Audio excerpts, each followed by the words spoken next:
Pak Erick Thohir segera buka file lagi, segera pelajari, dan segera ditindaklanjuti.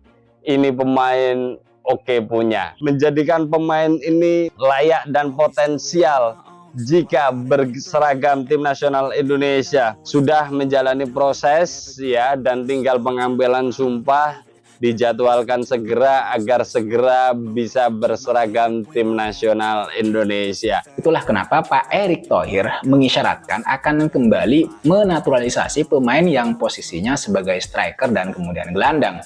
Ini mengindikasikan bahwa pemain kita untuk dua posisi tersebut itu masih belum cukup kuat.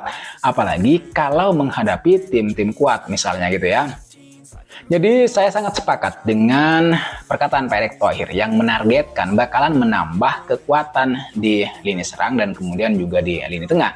Untuk kita semua, ya kita doakan yang terbaik aja buat tim nasional kita.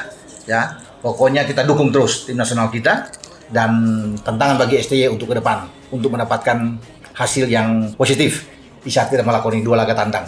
Di depan kita memang sudah punya Ole Romini yang sudah mulai diproses naturalisasinya. Tapi itu masih belum cukup karena pelapisnya sangat kurang.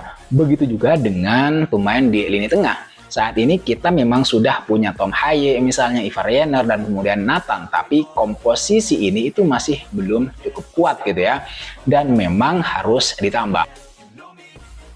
Erick Thohir tetap ambisius naturalisasi Ayase Ueda untuk menghadapi kualifikasi Piala Dunia 2026. Ketum PSSI Erick Thohir kembali menunjukkan ambisinya dalam memperkuat tim nasional Indonesia. Timnas Indonesia akan menjadi semakin kuat dengan tambahan pemain yang punya pengalaman yang luar biasa. Timnas kita punya semakin banyak pemain-pemain keturunan Indonesia, tentu itu akan menguntungkan bagi timnas kita. Karena dengan hadirnya begitu banyak pemain keturunan Indonesia, tentu ini yang akan memberikan semacam persaingan. Bukan saja di antara para pemain keturunan Indonesia dengan para pemain yang bermain di kompetisi domestik, tapi juga di antara para pemain keturunan Indonesia, dan itulah yang kita perlukan. Dalam upayanya untuk meningkatkan daya saing sepat Garuda di ajang internasional, Erick ini mengarahkan fokusnya pada proses naturalisasi penyerang asal Jepang Ayase Ueda. Ayase Ueda sosok penting dalam strategi baru timnas. Ayase Ueda striker yang kini bermain untuk klub Belgia Cercle Brugge dikenal sebagai pemain yang instigol tajam dan mobilitas tinggi di lini serang. Pemain berusia 25 tahun ini memiliki rekam jejak mengesankan termasuk mencetak 15 gol dalam satu musim bersama klubnya di Jupiler Pro. Ia juga pernah menjadi bagian dari Spacopang di Piala Dunia 2022. Keterikatan Erick Thohir terhadap Ueda. Ketentarikan Erick Thohir terhadap Ueda bukan tanpa alasan. Dalam beberapa pertandingan terakhir, timnas Indonesia dinilai masih kurang efektif dalam menyelesaikan peluang di lini depan. Dengan gaya bermain Ueda yang impresif dan adaptif, ia dianggap sebagai solusi potensial untuk menambah kekuatan serangan. Proses naturalisasi yang tidak mudah. Meski optimistis, Erick tidak menampik bahwa proses naturalisasi Ueda menghadapi tantangan yang cukup kompleks. Salah satunya adalah mendapatkan persetujuan dari FIFA dan pihak Jepang. Ueda saat ini aktif memperkuat timnya Jepang sehingga status internasionalnya menjadi kendala utama. Namun Erick meyakini bahwa Indonesia memiliki peluang besar, terutama dengan pendekatan diplomasi yang kuat. Dia juga mendekatkan bahwa naturalisasi Ueda bukan hanya untuk kepentingan jangka pendek, tetapi sebagian dari proyek jangka panjang dalam membangun timnas yang lebih kompetitif. Dukungan dan kontroversi.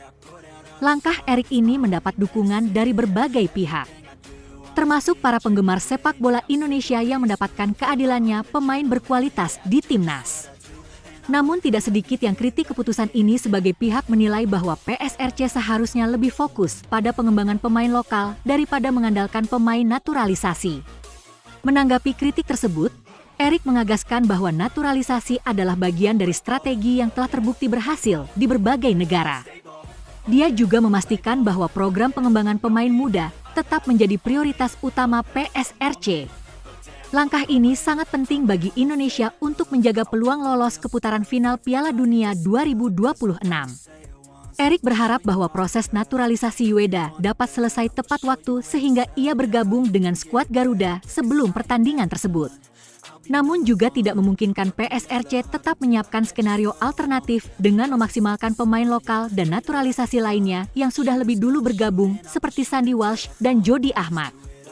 Kesimpulan, Erik Thohir kembali menunjukkan visi besar dalam membawa serta bola Indonesia ke level yang lebih tinggi.